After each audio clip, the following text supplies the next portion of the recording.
Well, hi everybody, this is Steve, D9 Games, doing yet another video. This one is going to be how I'm preparing for my game. So I talk about the 15-minute prep or the quick prep, how to make things smoother. So this time I'm going to be putting some of my hero figs and dice out as I go through this prep. Like I said, as you know, I go with bullet points when I prepare for a session. I have a session today. I have a general idea of where they're at and where they're going, which makes it a little bit easier this time. Above ground, it's a little more difficult because you have to kind of, they have a little more freedom as to which way they want to go. So you've got to have a few more bullet points out. I always do kind of 3 bullet points for where they're at, 3 in the north, south, east, west. So, and it kind of fleshes out some territory. This time they are under Coelen, and of course we're using the Albion setting, Twilight of Fae. They're running about 47 AD, so they're under Coelen. There's about a 300-foot, I guess, volcano or mountain or something below the temple, or the temple in Coelen in the center of town, or the center of the city. And 300 feet below is the Black Sea. So they've traveled through the Black Sea, they went into a cave, and then I'm having them go up. So 300 feet is about 10 30-foot levels, which is pretty steep. Most places 10 or 15 feet to the ceiling is about right. I'm just saying there's 10 at about 30. Some of them are 20, some of them are 50 or 60, so it kind of varies. But the first level of the 10 was infested by a giant spider and a bunch of its little spider babies, and there was webs and different things going on, and that's where the dragon, who's too big to fit in the cave, stuck his head in and tried to blast him with a lightning breath. That was fun. And then they went up to the next level, so now they're on 9. If you count from the top, they're on level 9. Where there was a ritual going on where these goblins were going to push a Corrigan into the lava, and they actually failed as far as saving the Corrigan. He did take a dip to his peril, and so yeah, that happened. And then the next level up, which would be 8, there was some crumbling floor that went down back into that lava area. Crumbling floor. There was a gelatinous cube that came popping out of a side corridor from this level 8. They were able to take care of that and then escape up the stairs going to level 7. And that's where we left off last week. So they're up looking at 7, where they see like a crypt, maybe like a sacred burial tomb. And that's one of the little sarcophagi or coffins started to jiggle and make a noise like the lid was coming up, and I said that's it for today. So when we go in today, they're going to be in that crypt area. Now down below, the corridor that the gelatinous cube came from leads to the goblin layer, if you will. So it's a goblin layer, and they were going down to do the sacrifice, and so that's their area. So if they say this crypt just looks a little too hairy, we're going to go back down. Remember, the floor is crumbling, so they're going to have to make a lot of jumps and coordination checks to get up over those holes in the ground, which if they fail, they're going to fall down into some lava, potentially. And then they've got these goblins are going to be riddling them with arrows from that corridor. So they're probably not going to want to go back. They can, but if they headed up into this crypt, of course, they have a priest on board who's just picked up a class package which deals with some turning of undead, which is cool. So we're going to be able to see how he handles that. And then that's where we are today. So my bullet points are a little more, back to the beginning now, my bullet points are a little easier underground because there's not a lot of ways they can go. So my bullet points for the crypt are Corrigan burial, a sacred Corrigan burial site. And Corrigan are like the dwarves or gnomes in our world. So that's my bullet point number 1. And I'm just kind of making this up on the fly right now. So my bullet point number 2 are going to be, let's see, what do we want to do in there? Try to be creative, but not too crazy. I think my bullet point number 2 is going to be do not disturb. So if they just kind of make their way through, there might be like a glyph on the ground, and I'll explain to them that there's some carvings on the ground that look sacred and undisturbed. So if they mess with them, I don't know, I'll roll for it.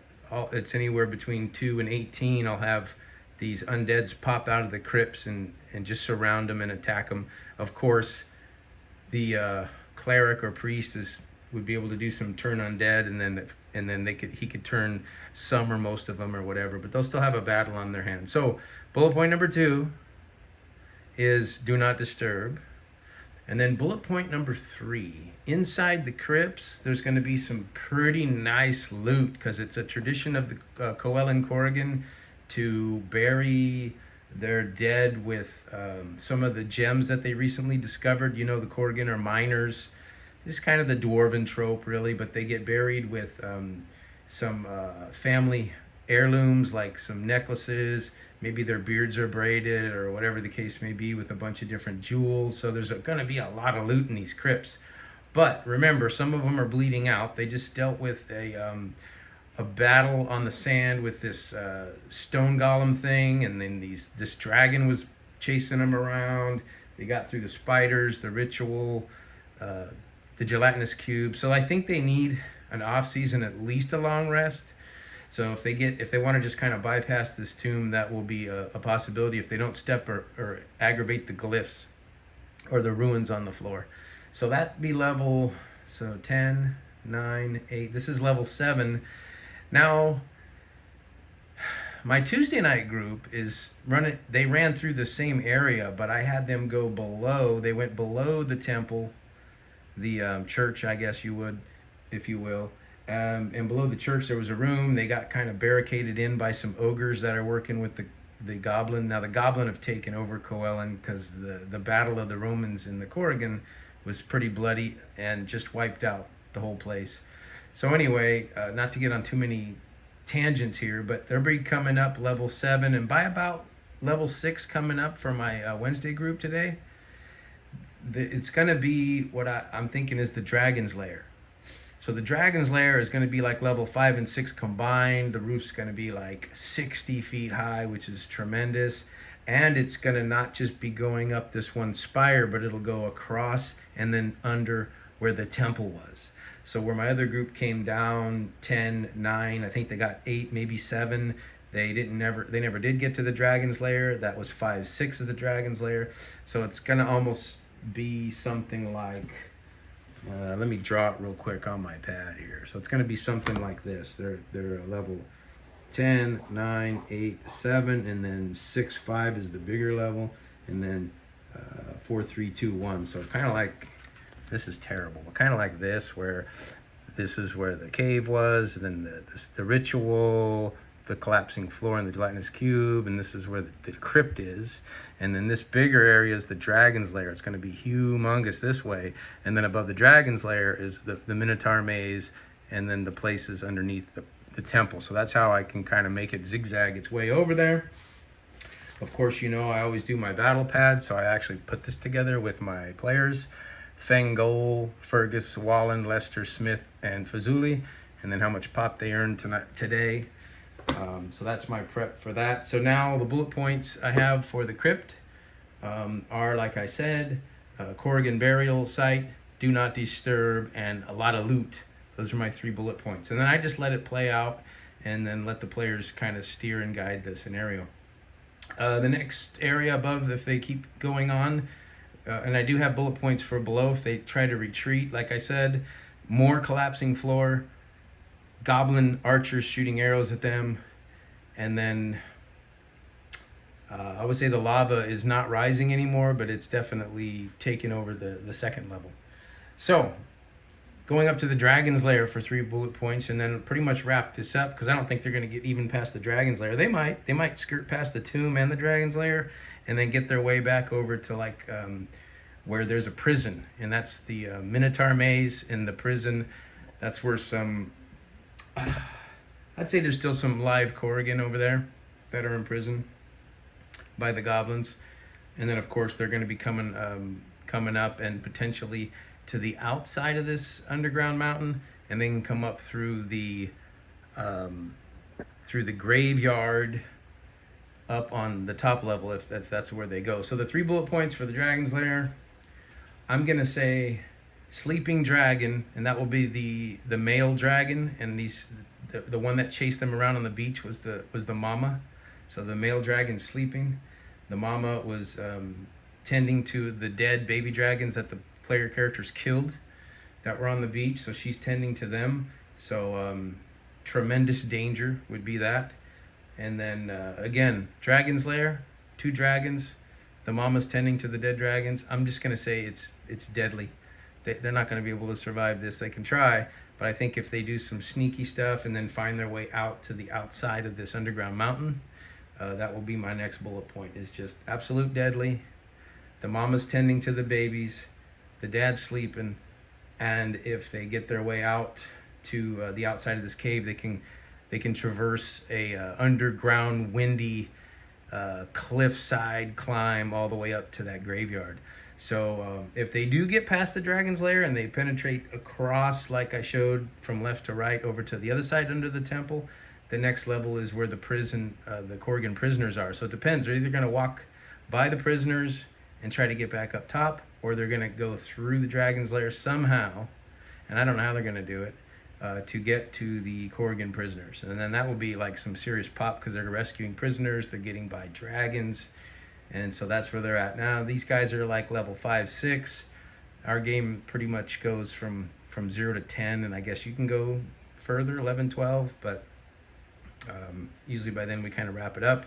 My Tuesday group got to 12th level to 1200 pop, and rolled some Adventuring Life meter rolls, and then we just kind of campaign finale last week. So that's it. That's my prep for Wednesday game. About a 10-12 minute prep with some bullet points for where they are, where they could go back, and where they can go forward. And it's always a little easier underground because there's not as many options. But there's kind of like 4 areas. Back below, at the crypt, the Dragon's Lair, and then the prison. If they get to the prison, we're going to say there's some Corrigan prisoners there. Now these guys are still in the summer, end of the summer here, where my Tuesday group, playing in the same timeline, we're into the fall. So I got to kind of consider what's happening in those different seasons, but that's fine. I'll say these prisoners are still alive and kicking. They're not starving yet. But the Minotaur was slain by the other group, and they did rescue some prisoners, but not all of them. And that's pretty much it. Then we just get on the table and start seeing where they want to go and make some die rolls. Now, I did want to add one thing, and it has to do with the mechanic. So that was my prep for today, but here's the mechanic. And I might have mentioned this before, but I wanted to kind of make it official. We'll put it into this one. And the mechanic is this. So in our game, we have the D9s, or the 10-sided dice, we call it. Here they are. The 10-sided dice with the 0 through the 9. So we roll those, right? Get them out here. We roll those. So it's kind of cool to have a handful of dice to roll. When you have a lot of ease, you'll take the best 2. Difficulty, you take the worst 2, that kind of thing.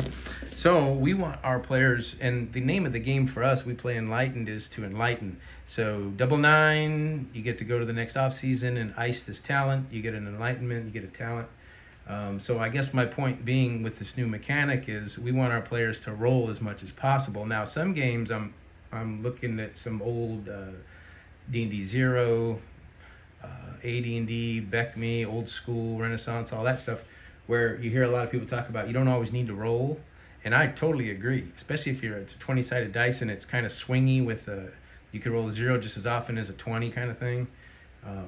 Yeah, that's why we do two 9-sided, and it kind of makes a bell curve. But anyway, more dice rolls are better for our game, and we want people to try to enlighten, and they want to roll every round. These guys want to roll their dice every round, and it's fun, so we want them to have fun, right? So the mechanic, sorry to be long-winded, the mechanic is simply this. If your player wants to do something for their character, and it's like a guaranteed it's going to happen, I let them roll 2 dice. They roll. In this case, it's a 13. So there's a 5 and an 8, 13. And that determines how well they execute. So like if they're going to sneak into a place where they're going to sneak into the lair where the dragon is sleeping heavy, they're going to sneak in. They don't need to roll for it. They're not going to wake this dragon up. He's in a deep slumber, whatever. So but with a 13, not only are they going to be able to sneak by, but they're going to be able to collect some goods on the way, or maybe even somebody who's normally kind of non-sneaky or noisy, they're going to be good to go. Now, if it's something they want to do that's a fail, like they're going to leap over this 50-foot thing where there's no way you're going to be able to make it, and they want to try anyway, so you say, okay, roll 2 dice. Let's see how badly you fail. Now this guy rolls a 17. So yes, you failed. However, you're able to, on the way down, grab a ledge, and you're hanging 10 feet down from a ledge by your fingers. You failed the jump, but we made lemonade out of it, right? So you always roll, because it's fun to roll. If it's a no matter what fail, you roll to see how poorly you fail. Now, if you would have rolled like a 2 or a 3 or a 0, you just fall, 100 feet into lava and you're dead, or whatever. So you always want to roll in our game. If it's a slam dunk, you roll to see how well you succeed or how poorly you succeeded. Maybe you barely succeeded. Or let's say it's something that is, no matter what you're going to fail, you roll to see how poorly you did. And if no matter what you succeed, you roll anyway to see how well you succeed. It's like, oh, no problem. This guy loves you. You're going to be able to get whatever you want. And then you roll 9-9, because that's the name of the game, right? So now you roll a double 9. And now it's like, not only did you succeed, which you would have anyway, but you've earned an ally, and he's actually going to give you, he likes you so much, he's going to give you a treasure map. And now you have a map to this Elven Ruin and treasure. So that's the mechanic. Roll anyway, but you're either going to roll, and of course, you're still going to have a roll to pass or succeed if it's on the bubble. Okay, roll. Well, I failed. Okay, you missed. Or I succeed, I made it. But you're always going to roll, and there's 3 categories. Roll to pass or fail. Roll to see how well you passed, because you're going to pass anyway. And roll to see how poorly you fail, because you're going to fail anyway. So that's it, my prep for Wednesday, and a little mechanic that I'm having fun with that we did add to the PDF, by the way, at d9-games.itch.io. And I'm working on the book. I'm on part 3 of the book, and we're going to run it through some editing and some cool colored artwork, and we're going to see what we do, hopefully by the end of the year. So that's it. Until next time, everybody. Peace.